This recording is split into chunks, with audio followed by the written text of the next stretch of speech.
So this morning we're going to be practicing some good old recall with Marlo. I'm going to work on him doing it on just leash pressure alone first. And then we'll start integrating his name. We'll also be evaluating to see if we need another external force, like a beep or a vibrate, to help get his attention when he's further away. Sometimes those are very convenient to use anyways, especially if the family plans on constantly being at further distances, like having a really large yard or a very active family that enjoys going hiking or at the beach. Can also be a good insurance provider for when he gets out and about and gets really interested in other things, such as that, right? So we just kind of want a good, consistent way of being able to recall him back safely with and then also without leash pressure, just in case, like I said, he doesn't have a leash on, or if maybe it gotten dropped or slipped out of the handler's hands or something like that. Usually the best priority list would be for name recall. That way we don't have to worry about something running out of batteries or having a remote on us or anything like that. The only problem with name recall is usually the fact that our voice really doesn't carry as far as people believe, or it can be very difficult sometimes, especially if he's going to be distracted by something and further away, just because the human voice tapers off a lot quicker than a lot of people realize when it comes to distances. Then of course that gets even worse or more muddled when there's a forest or anything else obstacle-wise in the way too that the dog has to work around.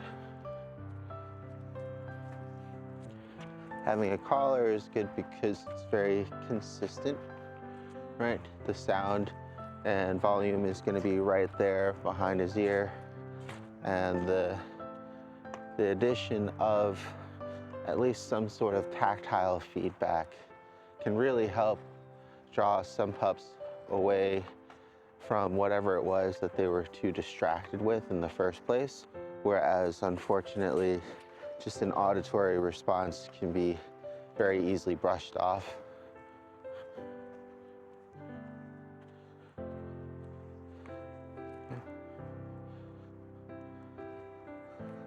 So we'll start off here seeing how his recall is with leash pressure, how long it takes for him maybe to check back in or come back on his own. Usually because he doesn't refocus too well. Good boy. I want to start off with this because it'll also help with his leash behaviors. And it's the one with the least amount of intrusive force or pressure, right? He hits the end of the leash, he feels that pressure, he has to come back, but he gets rewarded with a treat and some praise.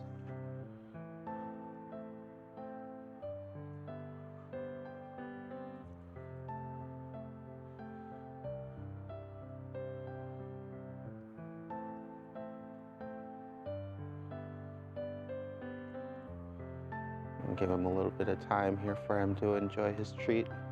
Usually for exercises like this, we want a good mix of quality as well as quantity. We want him to feel rewarded every single time that he comes back, so that'll help with positive conditioning of the behavior. And then quantity, just so that way he understands the concept and gets the repetitions in, and it almost becomes like a twitch response to something that he just has to think about to execute. The only thing that we have to be mindful for of the quantity part is a lot of times if it's too many commands back to back and he doesn't feel like he's getting enough freedom to smell and explore, he'll start to resist just because he's tired of listening to the command. So we want to try to, at first, have as much freedom as possible so that way we get some more impact, as opposed to constantly calling him back to us and forcing it onto him, because we haven't built up that positive association yet. And we're constantly pulling him from whatever it is that's interesting to him could cause that negative effect of him learning to or wanting to ignore us instead, so that way he can continue exploring whatever it is that he's interested in. Whereas our goal is to teach him that once he hears his name or feels that pressure, he's reminded and has that positive connection to wanting to come back to us. It's just a reminder. It's like, hey, I should go and check in on my handler to see how they're doing, because he's calling me.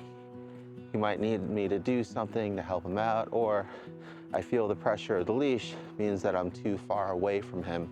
And that's where it also directly correlates with the leash pressure exercises and will also help with his walking behaviors.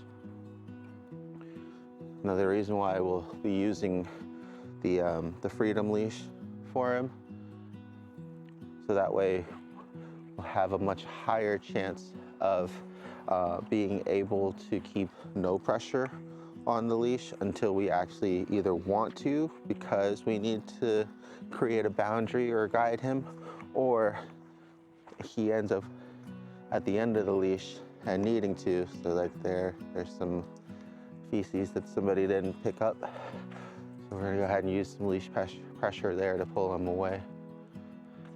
We wanna use constant sustained pressure at this point, and then reward him as quickly as he gets back. That way, the time that he feels the pressure gets less and less. Instead of adding more pressure, when you use patience at first, so you can really kind of wonder what's going on, as opposed to being forced to come back. We want him to recognize the leash pressure and then need to feel the urge to come back or to wonder what's going on, and then come back to us, because he understands that that's what is currently happening. Can't move forward anymore. So here's a good example, right? Because we have a very obvious distraction for him right in front. We're right behind. Just gonna hold the leash here and wait for him to come back on his own. The reason why I'm separating leash pressure from his name is because I want to know exactly what he's responding to.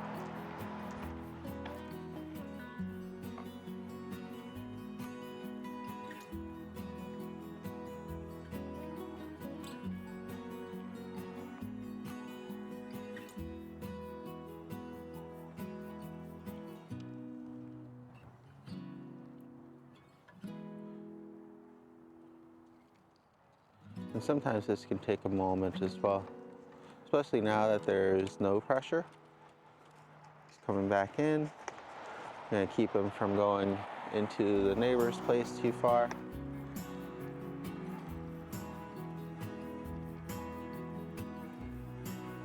Now he's found something else to get into.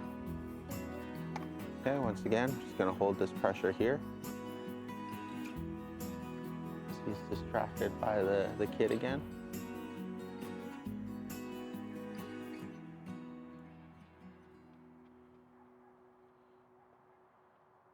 Sometimes this can take a while just because we're not forcing the issue, but I want him as much as possible to do it on his own.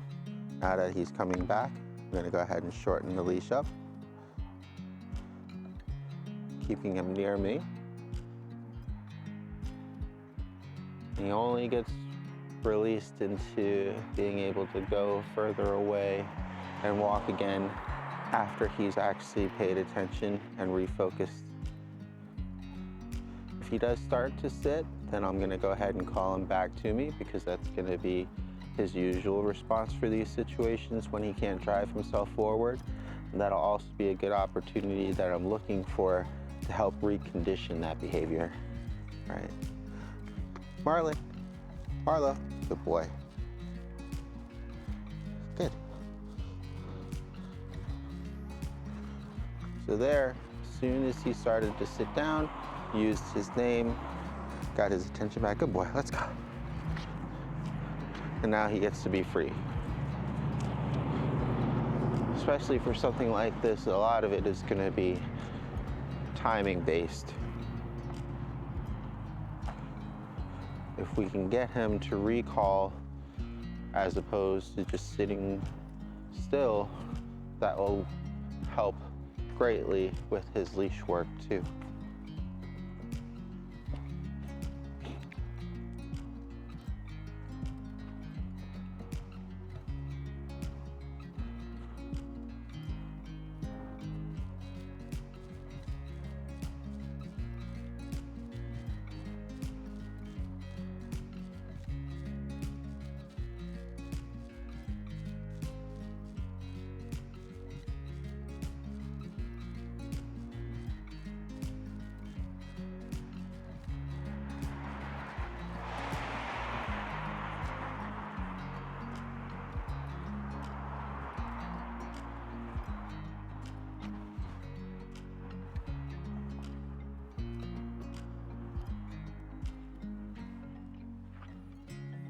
A lot of the times the beginning of these processes can take a while. And I may fast forward through it in editing just to cut some time. Sometimes it's good for the parents and for people to see how long these things can actually take when you're not trying to force them to happen. We want to just encourage as much as possible, because the more that he does on his own, the better his development. So here, good boy. He was going towards that leaf that was going into the street. We just used the leash pressure as a boundary. Yes, perfect. Good boy. Good job, big guy. Okay. Got distracted by a smell coming back in. Got distracted again. But then he came all the way back to us and sat down and refocused. Immediately gets the reward for that. All right? So to keep him from going backwards, we'll use the leash pressure again, and we'll start going forwards. Good boy.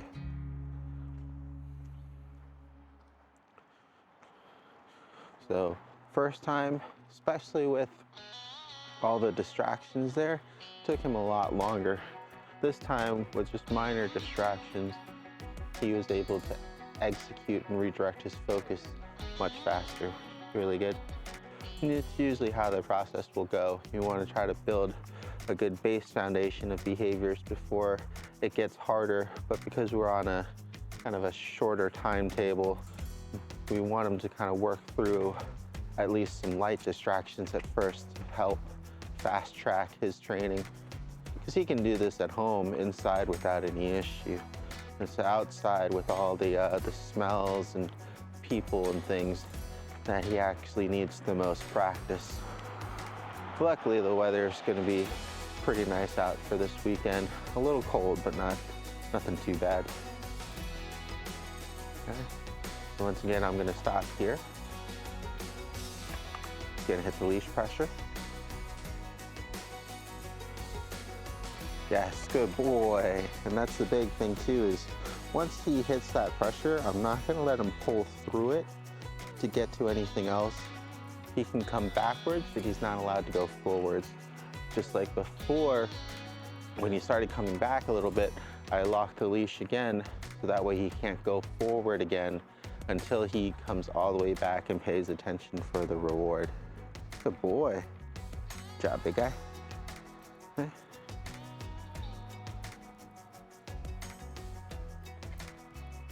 We'll do a couple more examples with just the leash pressure, and then before the video ends here, I'll mix in a couple of his name recall as well, so that way the parents can see. Then we'll stop recording and continue practicing. We'll be doing this lesson today, and we might mix in some more walking work if I feel like he needs to switch it up a little bit, but if not, this will be a pretty good exercise for him to practice throughout the day. So this is good here because he's got all sorts of distractions. Cars, people, see if there'll be too much or not. Yes, good boy. That was really good because he just noticed that I was walking the other way without any leash pressure and without calling his name. So I'm definitely gonna go ahead and reward that. Good boy.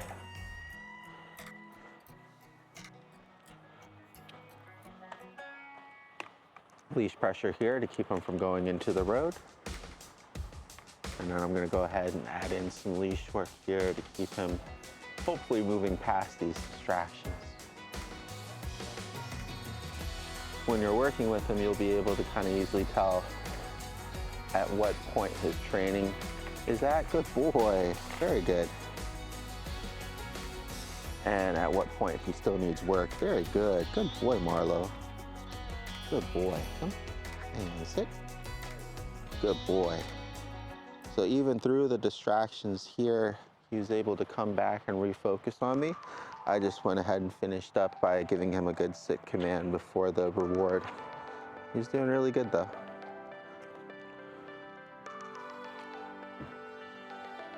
Good boy. They said working through distractions can be really difficult sometimes.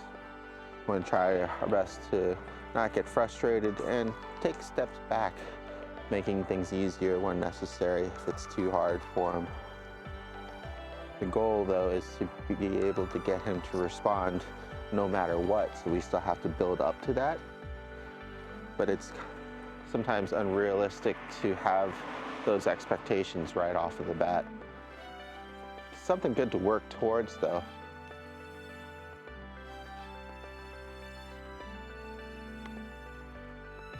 See here, we don't want him going too far into the neighbor's place.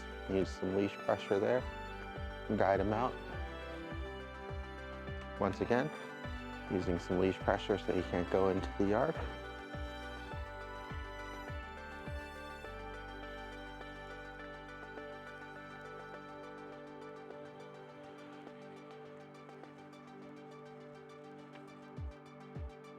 We'll use leash pressure if necessary. But I want him to recognize the leash pressure and come back on his own. Oh. Don't want him in the neighbor's yard here, so using some leash pressure. Yes, good boy. Good job, Marlo. Boy. Now I'm gonna go ahead and cross the street this way so he has to catch up.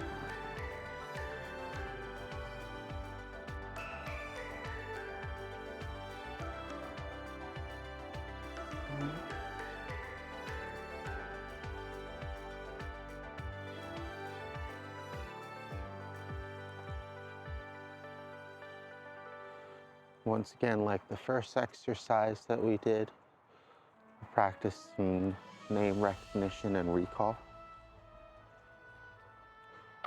See how he's doing on that and to just switch things up. Sometimes it's a good idea to switch up the exercises while you're out, just to give the pup something else different to focus on, practice, and concentrate with. Just depends on the pup, because some pups like to do the same thing over and over again, and some pups will get bored of it. Good boy. Good job. Just focusing me. Good. Good boy. Marlo. Yes. Good boy. So there, before he started picking up too much momentum and getting too far away, just used his name, because I wanted to make sure that he was responding to his name as opposed to hitting the end of the leash and responding to the leash pressure. But he did really well there. That was really good. Do it one more time and then I'll end the video so it's not too long. So we'll be doing this on and off throughout the day. Usually about half an hour to an hour sessions. Sometimes an hour to an hour and a half for something like this. Works really well just because there's gonna be so much dead time in between, right? And it's pretty casual.